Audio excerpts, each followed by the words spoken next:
Description of an interfacer by Palladian Federation, someone that is able to attune their brainwaves to sync with their thoughts and feelings to align with person they are interfacing with. The level of soul reaches spiritually enables easier contact. They are selected on soul level before the child is born. Usually the child is chosen from the same civilization and place on Earth to learn and develop, to allow blending of the two worlds. It reduces outside interference and the child has a deep connection with both worlds and is able to switch their thought patterns, and reduces the humanity vibration that can be distressing to some Palladians. This is why only certain humans are allowed to be in interaction with us and are allowed to visit our home world. Training of Terran child begins at early age to help with developmental telepathy and concept of visitors from outside of their world. They are usually accompanied from time to time visited by a warden, guardian, a teacher that will enhance their mental and spiritual development over time. They will be given concept and ideas and the truth of the history of humanity. After their training is complete, they will be set on task to help bring certain information to humanity and action as a liaison and communication between the two worlds.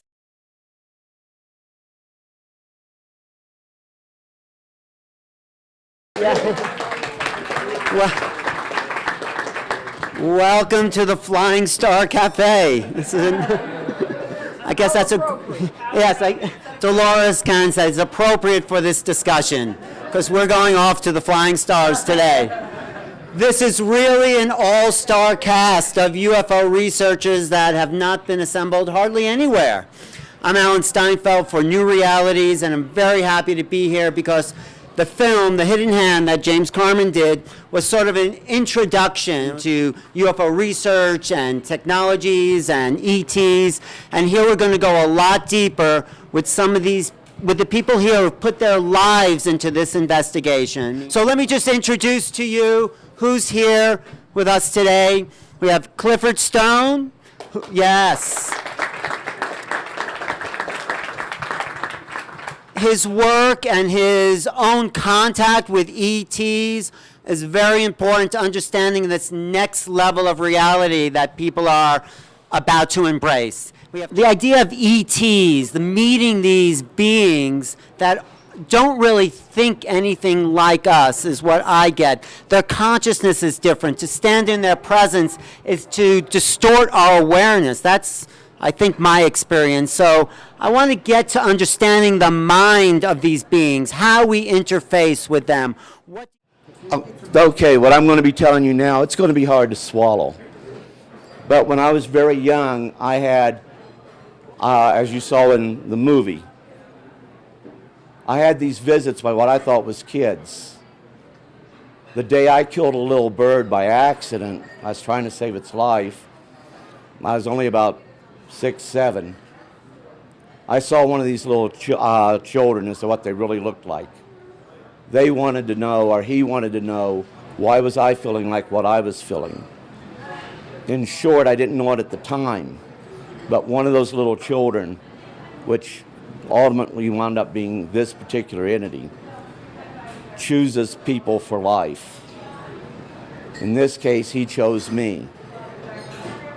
Throughout my life, they will monitor what I do. And it won't be what I want them to feel, what I feel this or feel that. No, they actually learn from our life's experiences. When it comes to doing the interfacing, the government can't train this. They cannot train it. Not at all. They have to find the people that have that interface. They don't find those people, then they're not going to be able to interface, not with the entity. They have an attachment to the person that, and I use the term interface, that's the only term I can use, that they follow throughout life. And yeah, you're going to have people saying you're crazy and everything, but you know what? To deny it's going on is denying yourself. But if you have it going on, you know it's nothing to fear. And you've probably had those conversations between you and the person that's following or the entity that's following you. You need to tell your family, though. If no one else, you need to tell your family. We are the Yale Shilanaia.